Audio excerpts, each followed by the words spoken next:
السلام علیکم دوستو، خان جی سٹوریز میں خوش آمدید۔ ایک بار کا ذکر ہے کہ ایک قصبے میں محسن نام کا ایک شخص رہتا تھا۔ وہ زیادہ تعلیم یافتہ نہ تھا اور ایک دفتر میں چپراسی کے طور پر کام کرتا تھا۔ اس کی بیوی سلمہ ہمیشہ اس سے شکایت کرتی رہتی تھی۔ وہ کہتی تھی، محسن، یہ معمولی سی تنخواہ ہمارے کسی کام کی نہیں، نہ ہمارے پاس اچھے کپڑے ہیں اور نہ ہی زیورات، یہاں تک کہ کھانے میں بھی سوکھی روٹی ہی میسر ہے۔ تم کیوں نہیں کسی بڑے شہر یا پردیس جا کر کچھ کمانے کی کوشش کرتے؟ محسن یہ سن کر چپ رہتا۔ وہ ایک سادہ دل اور محنتی آدمی تھا، لیکن وہ جانتا تھا کہ بیوی کو مطمئن کرنا آسان نہیں۔ ایک دن سلمہ کے جھگڑوں سے تنگ آ کر محسن نے کہا، ٹھیک ہے، کل میں شہر یا کسی دور کے علاقے میں کام کی تلاش کے لیے روانہ ہو جاؤں گا۔ رات کو میرے ناشتے کے لیے کچھ تیار کر دینا۔ سلمہ یہ سن کر خوش ہو گئی اور جلد ہی پراٹھے پکائے، قیمہ بھونا اور 2 جوڑے کپڑے تیار کیے۔ صبح سویرے محسن گھر سے نکلا۔ اس کے پاس کچھ جمع پونجی تھی جو اس کے والد نے مرنے سے پہلے اسے دی تھی، 300 روپے۔ یہ روپے اس نے اپنی کمر میں باندھ لیے اور شہر کی طرف روانہ ہوا۔ راستے میں ابھی وہ قصبے سے دور نہیں نکلا تھا کہ اسے ایک بھیڑ نظر آ گئی۔ لوگ جمع ہو کر ایک بوڑھے شخص کی باتیں سن رہے تھے جو کہہ رہا تھا، کیا کوئی ہے جو 100 روپے میں ایک قیمتی نصیحت خریدے؟ محسن حیران ہوا اور سوچنے لگا، آخر نصیحتیں کیسی ہوں گی؟ وہ اپنی جیب میں موجود 300 روپے کی طرف دیکھ کر تذبذب میں پڑ گیا۔ پھر اچانک اس نے فیصلہ کیا کہ وہ 3 نصیحتیں خریدے گا۔ وہ آگے بڑھا اور اس بوڑھے سے کہا، میں 3 نصیحتیں خریدنا چاہتا ہوں۔ بوڑھے نے کہا، ٹھیک ہے، میں تمہیں 3 قیمتی نصیحتیں دیتا ہوں۔ پہلی نصیحت، کبھی اکیلے سفر نہ کرو، ہمیشہ کسی کو اپنے ساتھ لے جاؤ۔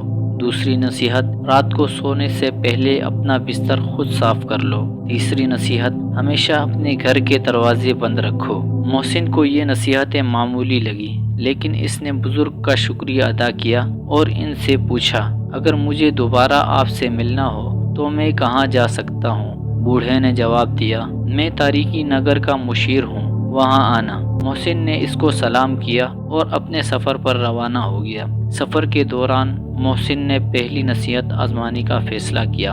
اسے ایک تالاب نظر آیا جہاں مینڈک اچھل رہے تھے۔ اس نے سوچا کہ سفر کے لیے کوئی ساتھی تو ہونا چاہیے، لیکن یہاں کوئی انسان تو نہیں تھا، لہٰذا اس نے ایک مینڈک پکڑ لیا اور اس سے اپنے تھیلے میں ڈال لیا۔ محسن چلتے چلتے ایک جنگل میں پہنچا۔ دوپہر ہو چکی تھی اور وہ تھکاوٹ سے نڈھال ہو گیا۔ ایک درخت کے نیچے بیٹھا کھانا کھایا اور تھوڑی دیر کے لیے سو گیا۔ ابھی وہ سو ہی رہا تھا کہ اچانک اسے عجیب سی آوازیں سنائی دیں۔ جب آنکھ کھولی تو دیکھا ایک بڑا سانپ مینڈک کو نگلنے کی کوشش کر رہا تھا۔ محسن نے فوراً مینڈک کو سانپ کے منہ سے نکالا اور سانپ کو مار بھگایا۔ اسے بزرگ کی پہلی نصیحت یاد آئی اور وہ سوچنے لگا، اگر میں اس مینڈک کو ساتھ نہ لاتا تو شاید سانپ میری جان لے لیتا۔ دوسری نصیحت بھی جلد ہی کام آئی۔ جب محسن ایک بستی میں پہنچا تو وہ رات گزارنے کے لیے ایک سرائے میں رکا۔ سرائے کی بھٹیارنی نے اسے بڑے عزت سے ٹھہرایا اور بستر بھی دیا، لیکن محسن کو بزرگ کی دوسری نصیحت یاد تھی، لہٰذا سونے سے پہلے اس نے بستر صاف کیا۔